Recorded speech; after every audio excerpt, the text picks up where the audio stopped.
Dan mukjizat salah satu Nabi Allah ini masih bisa disaksikan hingga saat ini.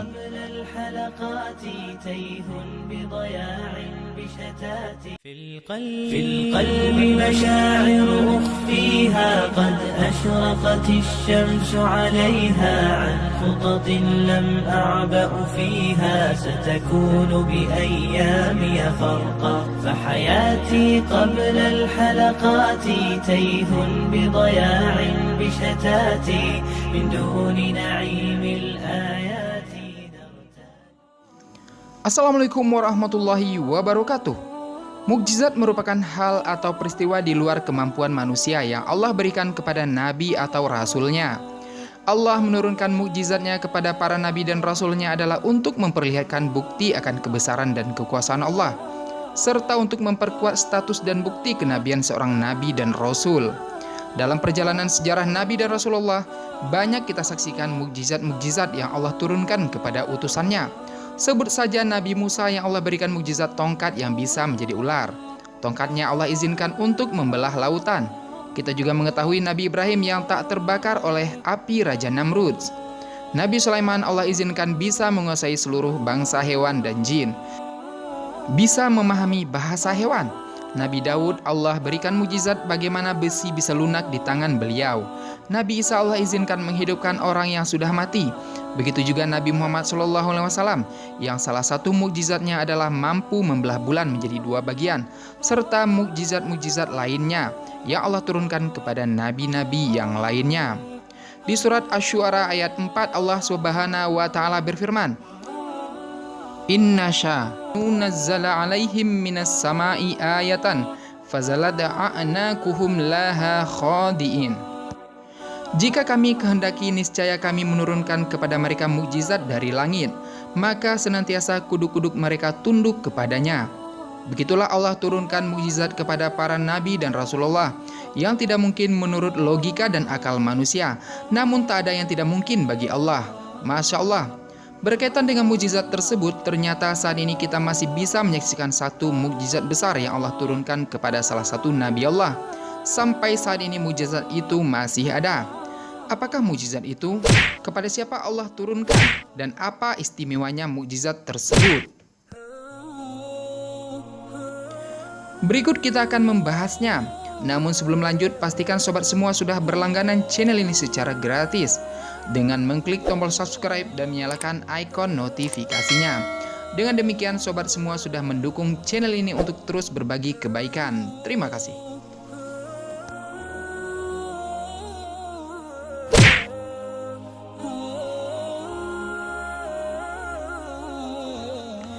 Mukjizat yang Allah turunkan kepada setiap nabi dan rasul pernah disaksikan oleh setiap kaumnya di masanya. Di mana dahulu Nabi Musa Allah berikan mukjizat tongkatnya, bisa disaksikan saat itu oleh kaum Bani Israel, Firaun dan orang pada zaman itu. Begitu juga mukjizat Nabi Ibrahim bisa disaksikan oleh kaumnya, saat itu juga disaksikan Raja Namrud. Mukjizat Nabi Soleh saat itu bisa disaksikan langsung oleh kaum Samud yang merupakan umat dari Nabi Soleh, dan seterusnya sampai kepada Nabi Muhammad SAW. Allah turunkan mukjizat terbesar kepada beliau, yaitu Al-Quran, yang merupakan mukjizat terbesar dari setiap mukjizat Nabi yang pernah ada. Sampai saat sekarang ini bisa kita saksikan sampai akhir dunia ini nantinya atau hari kiamat. Umat Nabi Muhammad SAW adalah umat yang semenjak diutusnya Nabi Muhammad sebagai seorang nabi dan rasul hingga nanti hari akhir. Dan kita saat ini yang merupakan umat dari Nabi Muhammad SAW masih bisa menyaksikan mukjizat tersebut sebagai bukti kebesaran Allah dan sebagai bukti akan kenabian Nabi Muhammad SAW. Terus sekarang pertanyaannya, apakah kelebihan Al-Quran dari mukjizat-mukjizat Nabi terdahulu? Mukjizat ada dua macam, yakni mukjizat hissiyah dan mukjizat maknawiyah. Mukjizat hissiyah adalah mukjizat yang sifatnya indrawi, yang bisa dilihat seperti membelah laut, yakni mukjizat Nabi Musa. Kemudian Nabi Ibrahim yang tak terbakar oleh api dan seterusnya. Tetapi itu sifatnya temporal dan lokal, sekarang juga sudah tidak bisa lagi kita saksikan. Sementara itu Al-Quran merupakan mukjizat yang maknawiyah, artinya bersifat universal, imaterial serta eternal. Jadi selamanya kita bisa menyaksikan mukjizat yang satu ini. Mengapa Al-Quran disebut dengan imaterial? Kemukjizatan Al-Quran hanya bisa didekati dengan akliyah, yakni memaksimalkan akal kita untuk memahami apa yang ada di dalam Al-Quran. Jadi, orang yang tidak berakal atau yang tidak mau menggunakan akalnya, maka kitab Al-Quran tidak cocok untuk mereka. Mukjizat Al-Quran sendiri ada 3 aspek, yakni i'jaz al-lugawi, i'jaz al-ilmi, dan i'jaz al-tashri'i. I'jaz al-lugawi adalah kemukjizatan dari aspek bahasa. Bahasa Al-Quran adalah memang bahasa yang betul-betul dari Allah Subhanahu wa Ta'ala.